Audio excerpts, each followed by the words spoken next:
हरी जय जय राम राम कृष्ण हरी, हरी जय जय राम राम कृष्ण हरी, हरी जय जय राम राम कृष्ण हरी. धनाला शरण जाऊ नका, जीवाने धनाला शरण जाऊ नये. का जाऊ नये ऐका बरं का. तुमच्या प्रारब्धामध्ये असेल ना की लक्ष्मी तुम्हाला प्राप्त झाल्याशिवाय राहणार नाही, पण धनाला तुम्ही शरण जाऊ नका. धनाच्या मागे एवढेही पळू नका. माणसाची इच्छा फक्त धन कमवण्याची असते. काय?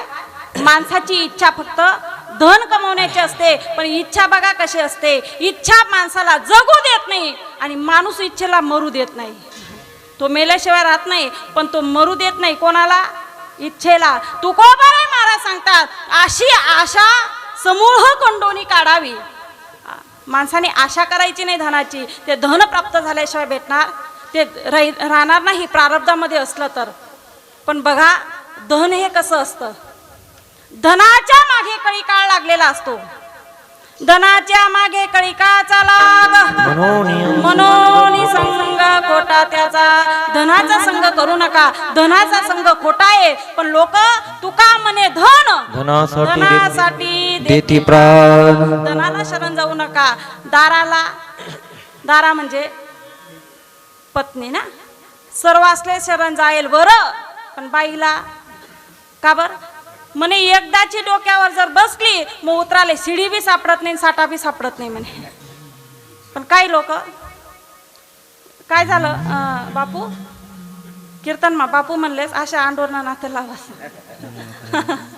काय झालं ऐका. तो दृष्टांत आला ना म्हणून सांगते. दोन मित्र होते. आता दोन मित्र म्हणण्यापेक्षा रमेश महाराज आणि संतोष महाराज होते.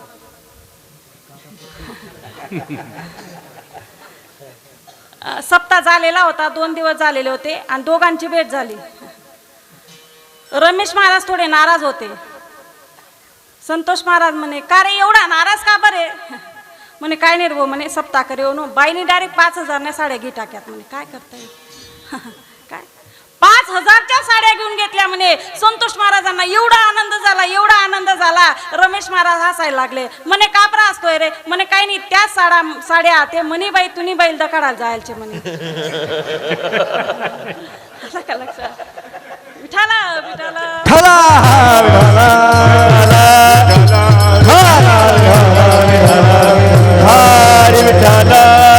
एवढं असून सुद्धा बायकोवर फार जीव असतो ना. बघा काय झालं. एकदा माणूस बिचारा दिवसभर थकून शेतातनं घरी आला. सायंकाळ झालेली होती आणि भूक जोराची लागली होती.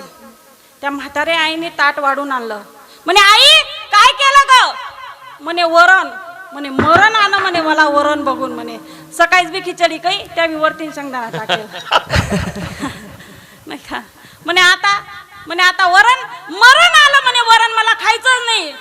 ती आजी म्हणते ती बाई म्हणते बाळ्या अरे एवढा रागावू नको, तुझ्याच बाईने केलं असं. वय पातळ नित्त आहे पण चवदार आहे बरं का म्हणे. अशी बाई असते बरं. पण बाईला शरण जायचं नाही. चांगली असेल तर नक्कीच जा. परमार्थामध्ये बाईला शरण गेलं तरी चालेल नाही का. पण संसारामध्ये जाऊ म्हणजे पाय पडावं असं ऐका. पण संसारामध्ये जायचं नाही. अशी ही बाई असते. विठाला विठाला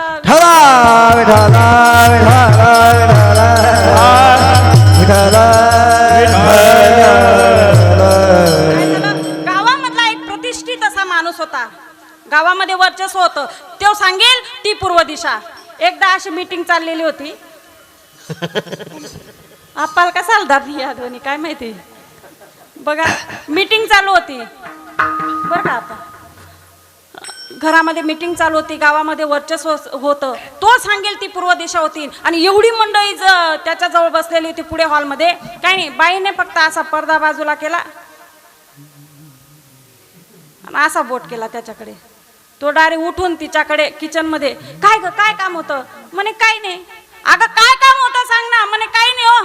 मग मला का बरं बोलवलं तू मीटिंग मधून. काय नाही म्हणे चेक कराय तू म्हणे या बोट मा कितली ताकदचे बॉस. विठाल ठला विठाला विठाला विठाला धन दारा पुत्र, पुत्रालाही शरण जाऊ नका. धन दारा पुत्र जन, जनाला अजिबात शरण जाऊ नका बरं का. हे जग कसं असतं बघा, हे जग दोन तोंडाचं असतं, दोन तोंडाचं. इकडं काय बोलेल तर तिकडं काय बोलेल, याच्यामध्ये त्याचा फायदा काहीच नाही. पण सर्वांच्या लक्षात आल्याशिवाय राहत नाही. अहो आपण कोण दुसऱ्यांना बोलणारे, आपल्याला काय अधिकार दिलाय का? आपण देवाकडनं काय पत्र लिहून आणलं का असं की तू समाजाला काही बोलशील असं? पण हे लोक दोन तोंडाचे असतात, कोणाला कोणताच अधिकार दिलेला नाही. हे लोक दोन तोंडाचे असतात. त्या लोकांपासून तुम्ही सावध व्हा. बस तुम्ही जीवन जगायला शिकले. तुकोबाराय महाराजांचं प्रमाण हे मी नाही सांगत. तुका म्हणे जन दुतोंडी राहतावध, दुतोंडी राहतावध, दुतोंडी राहतावध. हा तुका म्हणे जन दुतोंडी राहतावध, दुतोंडी राहतावध, दुतोंडी राहतावध. हे जग दोन तोंडाचं आहे. या लोकांपासून तुम्ही सावध व्हा. किती तोंडाचे? दोन तोंडाचे. मी मोरारी बापूंचं प्रवचन कायम ऐकत असते. आम्ही जर घरी असलो ना तर मोरारी बापूंचं प्रवचन ऐकायला आम्ही टी व्हीवर लावून देतो. पण एकदा मोरारी बापू आपलं प्रवचन करत असताना एक शब्द, एक वाक्य असं बोलून गेले. आजही माझ्या हृदयपटलावर मी ते लिहून ठेवलेलं आहे आणि आता मी तुम्हाला सांगते, ऐका. मोरारी बापूंनी सांगितलं, अपना दुख इस दुनिया को कभी मत बताना, अपना दुख इस दुनिया को कभी मत बताना, क्योंकि ये दुनिया ऐसी है तुम्हारा दुख सुन लेगी, जान लेगी, तुम्हारे सामने रो ही देगी, लेकिन यही दुनिया तुम्हारा दुख हंस हंस कर लोगों को बताएंगी. बघा, आपलं दुःख कधीच कोणाला सांगू नका. आज मी कीर्तनामध्ये तुम्हाला सांगते, तुमचं दुःख जर तुम्हाला सांगायचं असेल ना, देवा सांगू सुख दुःख, देवा निवारिला भूख, देवा निवारिला भूख, देवा निवारिला भूख. देवा सांगू सुख दुःख, देवा निवारिला भूख, देवा निवारिला भूख, देवा निवारिला भूख. आपलं दुःख निवारण करणारा तो भगवान परमात्मा आहे. अहो मंदिरामध्ये जाऊन बसा, मंदिरामध्ये नाही जाता येत ना, आपल्या घराच्या देवाऱ्याजवळ बसा. ही माऊली ना, ज्ञानोबाराय महाराजांना माऊली म्हणतात. माऊली माहिती का तुम्हाला काय म्हणता? माऊली म्हणता. माऊली म्हणा, आई म्हणा, आपलं दुःख त्यांना सांगा, पण इतरांना कधीच दुःख सांगू नका. जगाला कधीच शरण जाऊ नका.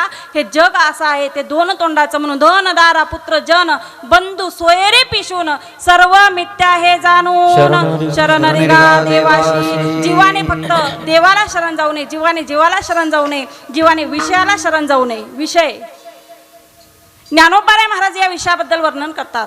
या विषया वाचून काही आणि सर्वता रम्य नाही, हा स्वभावेची पाही इंद्रियांचा. म्हणून जीवाने विषयाला शरण जाऊ नका. विषयाचं सुख कसं असतं?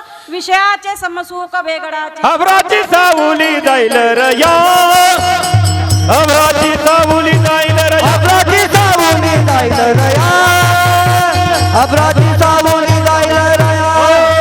विषयाचे समसुख वेगळाची बाहुली, अमराची सावली जाईल रया, अमराची सावली जाईल रया. विषयाचे समसुख वेगळाची बाहुली, अमराची सावली जाईल रया, अमराची सावली जाईल रया.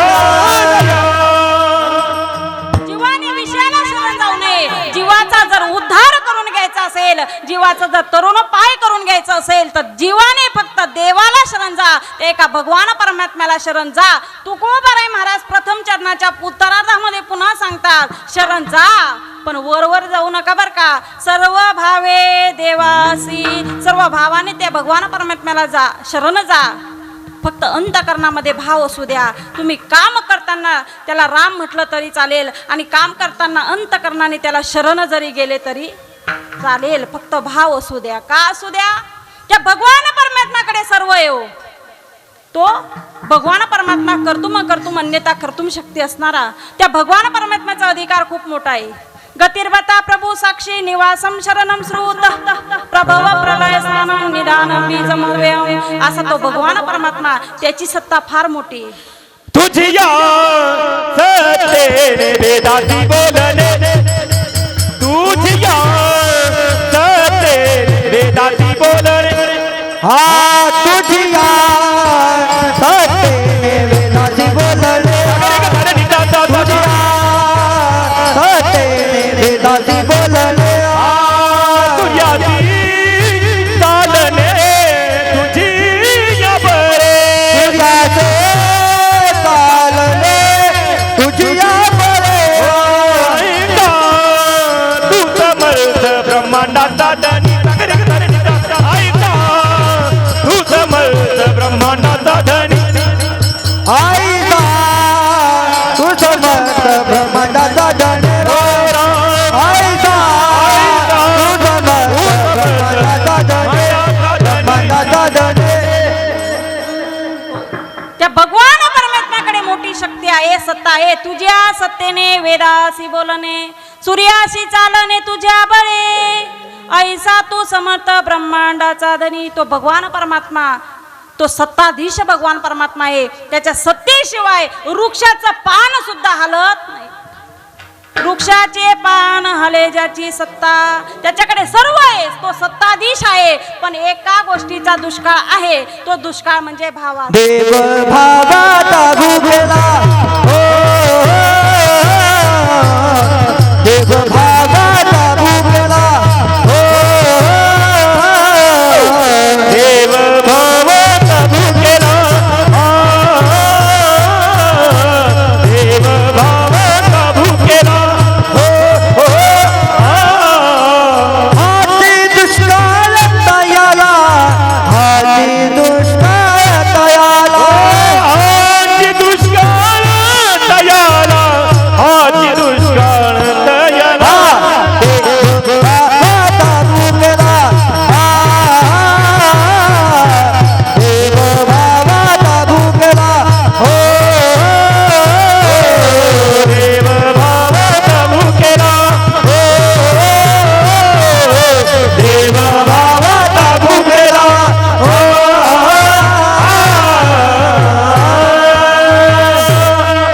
देव भावाचा भुकेला, हाची दुष्काळ तयाला.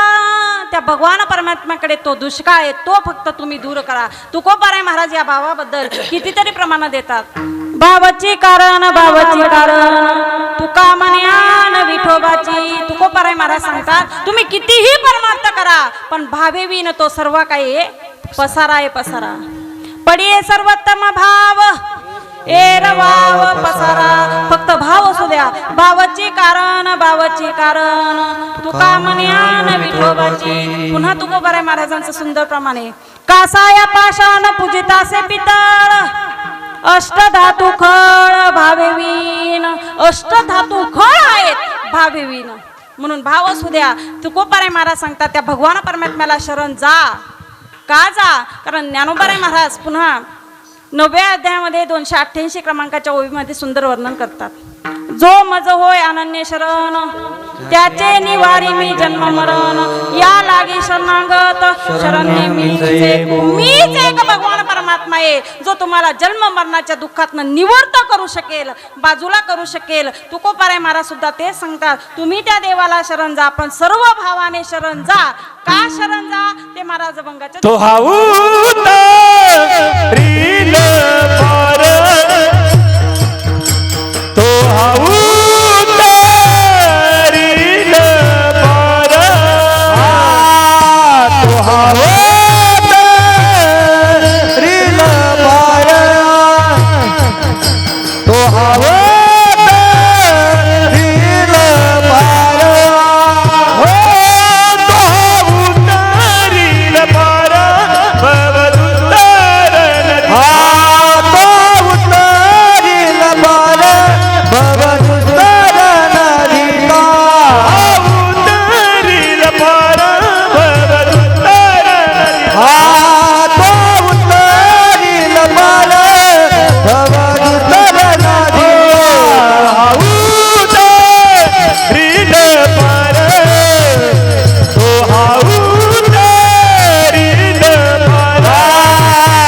अवतरील पार होय तो अवतरील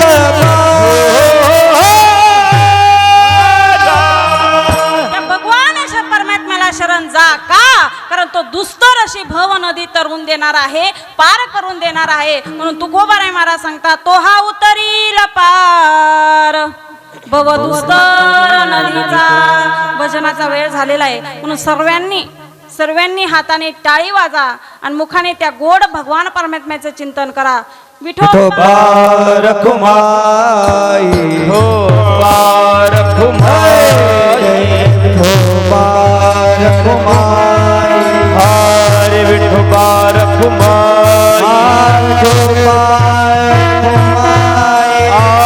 रखुमाई विठोबा विठोबा रखुमाई विठोबा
म्हणून त्या भगवान परमात्म्याला तुम्ही शरण जा पण जगद्गुरु तुकोबाराय महाराज असा उपदेश करत असताना एक साधक उठला त्या साधकाने जगद्गुरु तुकोबाराय महाराजांना प्रश्न केला का हो तुकोबाराय महाराज तुम्ही सांगताय त्या भगवान परमात्म्याला शरण जाते ही सर्व भावाने का तर तो दुस्तर अशी भव नदी पार करून देणार आहे एवढं तो का म्हणून करू शकतो तुकोबाराय महाराज सांगतात कारण तो करुणावान भगवान परमात्मा आहे असं महाराज भंगाच्या बहुआय करुणा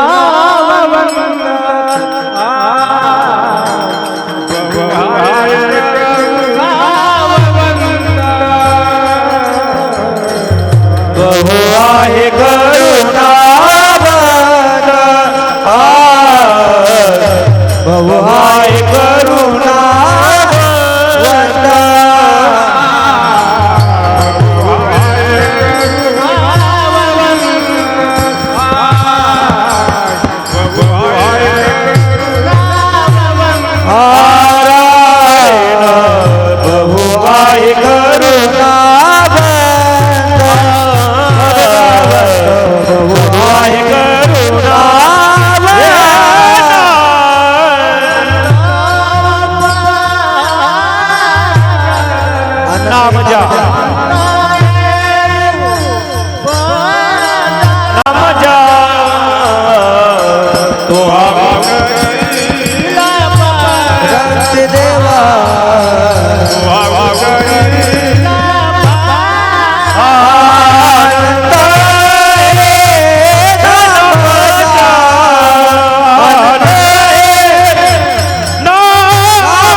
साधकाच्या प्रश्नाला प्रत्युत्तर करतात की बाबांनो तो करुणावान असा भगवान परमात्मा आहे त्याच्याकडे काय आहे करुणा आहे करुणा पण तो भक्ताची परीक्षा मात्र नक्की पाहतो बरं का तो काय करतो भक्ताची परीक्षा बघतो भगवान परमात्म्याने अशाच एक महान भक्ताची परीक्षा बघितली भागवतातलं अतिशय गोड उदाहरण आहे भागवतामध्ये सुंदर वर्णन आलेलं आहे 9व्या स्कंदामध्ये शुकदेवाने राजा परीक्षितेला सांगितलेलं ऐका, लक्षात घ्या. अतिशय सुव्यवस्थित अशी कथा आहे. रंतीदेव नावाचा एक राजा होता. राजा, तो राजा एवढा महान होता, दानशूर होता. त्या राजाच्या जीवनामध्ये काही नियम होते. नियम, राजा दररोज नदीवर स्नान करण्यासाठी जायचा. स्नान संध्या आटोपली की पुन्हा घरी यायचा. आपल्या देवखोलीमध्ये देवपूजा करायचा. आणि राजाचा एक विशिष्ट महाल होता. महाल, विशिष्ट असं आसनही तयार केलेलं होतं. तो राजा त्या आसनावर बसायचा आणि दररोज दान धर्म करायचा. बघा, त्याच्या जीवनामध्ये दान हेच महान मोठं कार्य होतं. रोज याचकांना दान करायचा. पण बघा, लोकांची मागण्याची कुवत किती असतं. काय काय खूप दान करतात तो, पण लोक काही त्यांच्याकडे मागून घेतात. त्या संधीचा फायदा उचलतात. तसंच त्या याचकांच्या लाईनीमध्ये एक याचक होता. याचक एक ब्राह्मण होता. त्या ब्राह्मणाने राजाकडे बघितलं. राजाने दान करण्यासाठी हात पुढे केले, सज्ज केले. पण त्या याचकाने सांगितलं, राजे साहेब थांबा म्हणले. राजा म्हणतो, का रे, का थांबू? म्हणे, राजा तुम्ही दानशूर आहेत का? हो. म्हणजे तुम्ही दान करण्यासाठी कितपर्यंत तुम्ही दान करू शकतात, कुठेपर्यंत दान करू शकतात? राजा म्हणले, मी दान देणं हेच माझ्या जीवनातलं कार्य आहे. पण राजा, मी जे मागेल ते तुम्ही मला देशान का? राजा दानशूर होता. राजाने सांगितलं, हो, तू जे मागशील मी ते देण्यासाठी समर्थ आहे. आता लोकांची मागण्याची कुवत मी सांगते, ऐका. त्या ब्राह्मणाने राजाकडे बघा काय मागितलं. म्हणजे, राजे साहेब तुमचं हे वैभव, तुमची ही संपत्ती, तुमचं हे ऐश्वर्य सर्व काही मला देऊन टाका. काय सांगितलं? तुमची संपत्ती, ऐश्वर्य सर्व मला काही देऊन टाका. पण राजाला काहीच वाटलं नाही. राजाला एवढं सुद्धा दुःख झालं नाही, कारण राजा दानशूर होता. पण त्या याचकाने राजाला सांगितलं, म्हणे, राजे साहेब उतरा आता या आसनावरून. इथं बसण्याची तुमची ही तुमची आता जागा उरली नाही. हे सर्व माझं झालं, हे सिंहासन माझं झालं, हे राज्य माझं झालं. म्हणे, निघून जा. हे गाव सोडून तुम्ही निघून जा. हे नगर सोडून तुम्ही निघून जा. राजा खाली उतरला. ते याचक आसनावर बसला आणि राजाला सांगितलं, एवढंच नाही, तुझ्या परिवारामध्ये जे कोणी असतील त्यांना बोलून घे आणि तुम्ही सर्वजण निघून जा. इथं मला दिसता कामा नाही. राजाच्या जीवनामध्ये, राजाच्या त्या परिवारामध्ये राजाची म्हातारी आई होती. राजाची म्हातारी आई, राजाची पत्नी होती, राजाची मुलगी, राजाचा मुलगा आणि राजा, असा 5 जणांचा परिवार जंगलाच्या दिशेने पायी निघाला. पायामध्ये चप्पल नव्हती, अन्नाचा एक कण नव्हतं आणि पाण्याचा एक थेंब सुद्धा बरोबर नव्हता. राजा आणि राजाचा परिवार हा तसाच चालतच होता. राजा आणि राजाचा परिवार 1 दिवस नाही, 2 दिवस नाही, तब्बल 48 दिवसापर्यंत चालतच होता. राजाच्या परिवारामध्ये ती म्हातारी आई होती. आईने सुद्धा मुलाला सांगितलं नाही की बाळा मला भूक लागली. त्या म्हाताऱ्या आईला चालता येत नव्हतं, पण म्हाताऱ्या आईने सुद्धा सांगितलं नाही की राजा आता थांबून जा, मला विश्रांती घ्यायची. एवढं जाऊ द्या हो, राजाच्या परिवारामध्ये राजाची मुलगी होती, राजाचा मुलगा होता. यांनीही राजाकडे काही मागणी केली नाही. का? कारण ते एका भक्ताचे मुलं होते, एका संतांचे पोरं होते. राजा आणि राजाचा परिवार 48 दिवसापर्यंत चालतच होता. मूर्छा येत होती, पडत होते, पुन्हा उठत होते, पुन्हा चालत होते. पण 48व्या दिवशी, 49व्या दिवशी राजाने आपल्या परिवाराला एका झाडाखाली बसवलं आणि राजाने सांगितलं, तुम्ही इथं बसा. मला माहिती आहे तुम्ही माझ्याकडे काही मागणार नाही, तुम्हाला भूक लागलेली हे मात्र नक्की. तुम्ही इथं बसा, मी कुठून तरी तुम्हाला अन्न शोधून आणतो आणि अन्न देणं हे माझं कर्तव्य आहे. राजा अन्नाच्या शोधामध्ये निघाला. लांब अंतरावर राजा गेला, पण बघा राजाचं काय भाग्य, राजाला एक अन्नाचं ताट भरलेलं सापडलं. एवढ्या जंगलामध्ये पंचपक्वानांचं ताट राजाला दिसलं. राजाला एवढा आनंद झाला, राजाच्या डोळ्यासमोर आता त्याचा फक्त परिवार दिसतोय. घाईघाईने ते अन्नाचं ताट उचललं आणि पळत आपल्या परिवाराकडे राजा निघाला. हाकेच्या अंतरावर आपला परिवार राहील एवढ्यात बघा पुन्हा त्याच्या जीवनामध्ये कसा प्रसंग आला. त्या राजासमोर 3 याचक येऊन उभे राहिले आणि 3 याचकांनी राजाला सांगितलं, अरे कुठे निघाला, थांब, आम्हाला भूक लागली, आम्ही 3 दिवसापासून उपाशी आहेत, हे अन्नाचा ताट आम्हाला देऊन टाक. बघा राजा आणि राजाचा परिवार किती दिवसापासून उपाशी होता? 48 दिवसापासून उपाशी होता आणि मागणारे याचक फक्त 3 दिवसापासून उपाशी होते. पण राजा दान करण्यासाठी समर्थ होता. हे राजाने ऐकल्याबरोबर राजाच्या डोळ्यामधून गळा अश्रू निघायला लागले. राजा वरती आकाशाकडे बघायला लागले. एवढं हे दृश्य राजाच्या त्या परिवारातली ती चिमुरडीची मुलगी होती ना, तिने बघितलं. पोरगी धावत धावत आली, पळत पळत आली आणि आपल्या बापाचा हात पकडला, राजाचा हात पकडला, सांगितलं, बाबा रडू नका हो, आम्हाला माहितीये तुम्ही दान करण्यासाठी समर्थ आहे. बाबा खरंच सांगते हो, आम्हाला भूक नाही लागली बाबा. बघा लहानशा मुलीने बापाची समजूत घातली. पण मला एवढं सांगायचंय या ठिकाणी, राजाच्या परिवारामध्ये राजाचा मुलगा पण होता ना, पण पळत पळत येणारी कोण होती? मुलगी होती. मुलगा ही सर्वस्वच आहे, मुलगा सुद्धा सर्वस्व आहे. मुलगा जसं सर्वस्व आहे तशी मुलगी सुद्धा कमी नाही हो, तिला कमी लेखू नका, बस एवढंच करा. भ्रूण हत्या तुम्ही करू नका, हे पाप खूप मोठं असतं बरं का. राजाची पोरगी धावत धावत आली, बाबा मला माहिती हे अन्नाचं ताट तुम्हाला यांना द्यायचंय ना, देऊन टाका.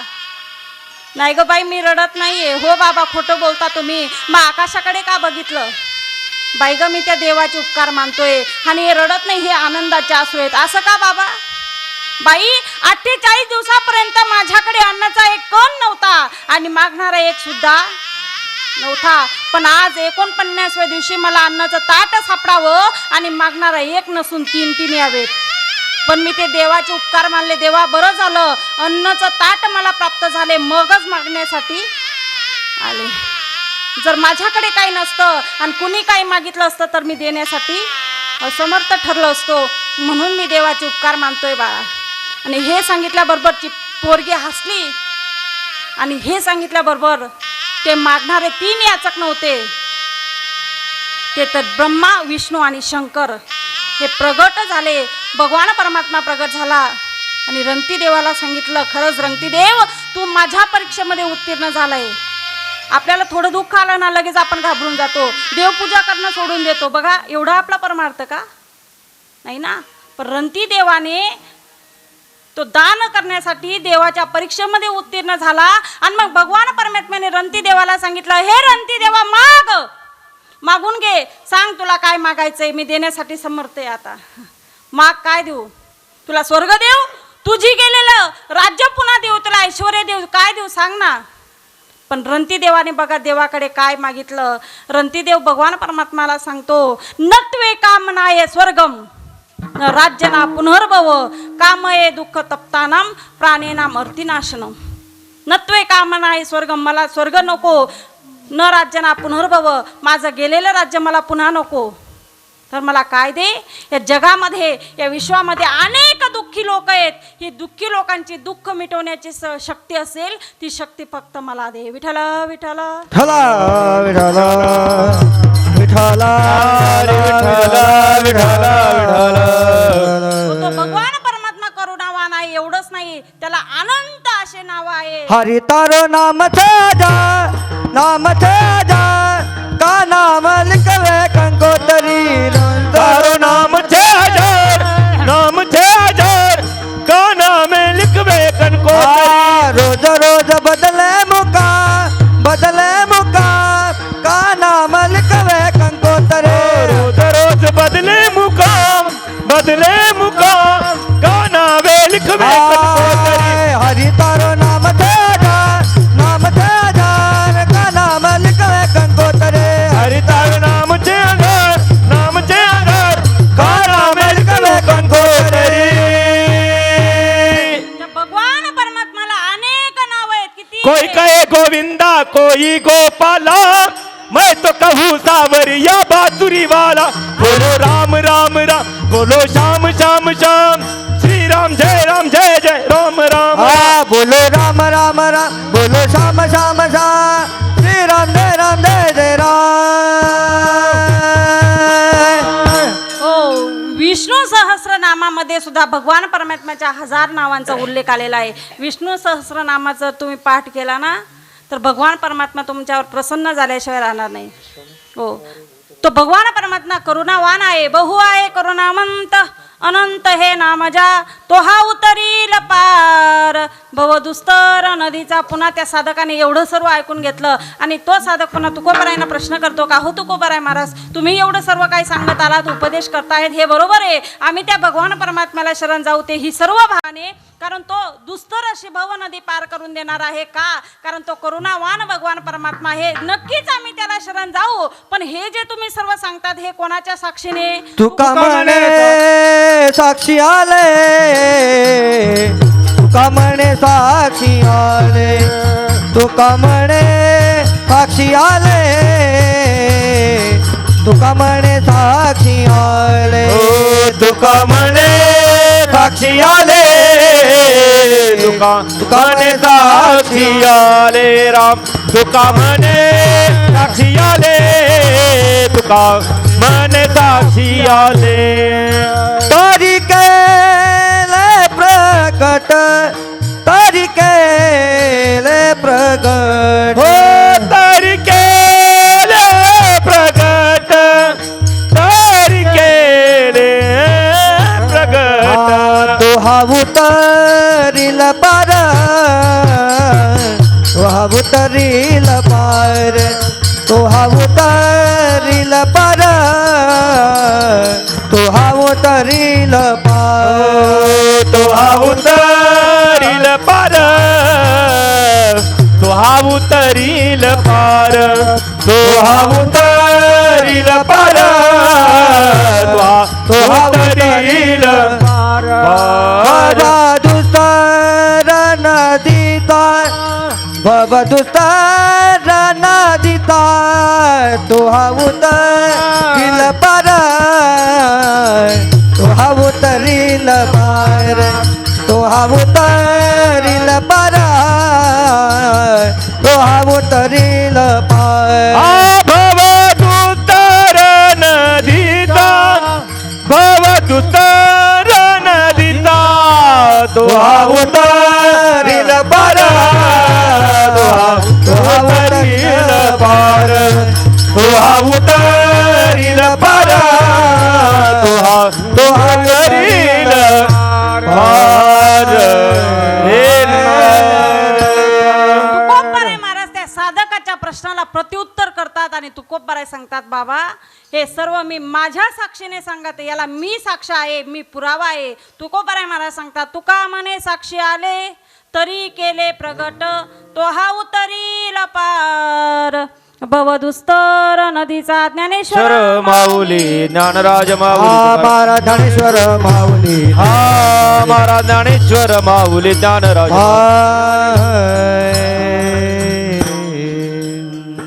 या विराणे या गावामध्ये मला येऊन खूपच आनंद झाला. तुम्हा सज्जनांचं मला दर्शन झालं आणि खरं म्हणजे डॉक्टर साहेब बोलले होते काहीतरी तू ना या गावानं लेणंच शे म्हणे नाही का. कार्यक्रम होतच राहतात माझे, मध्येही सिंगल कार्यक्रमही होतो. खरंच खूप आनंद वाटतोय कारण हे विराणे गाव हे माझं माहेरघर आहे म्हणून आनंद होतो बरं का. आणि हे वर सांगत नाही, मी नारदाच्या गादीवर उभी राहून सांगते, इथं खोटं बोलायचं काही कारण नाही आहे. अतिशय सुंदर आमचे आदरणीय नामदेव अण्णा यांनी सुंदर प्रकारची ही सेवा घेतली. ही सेवा चांगल्या पद्धतीने पारही पडली. पुन्हा आजचं जे भोजन होतं ते आमचे आदरणीय शांताराम अण्णा आमचे जावाई बापू आहेत त्यांनीही सुंदर अशी भोजनाची व्यवस्था केली. त्यांच्याकडे भोजन होतं. तुम्हा सज्जनांचं मला दर्शन झालेली सेवा भगवान पांडुरंग परमात्मा चरणी अर्पण करते आणि सेवेला पूर्ण विराम देते. विठ्ठल जय जय विठ्ठल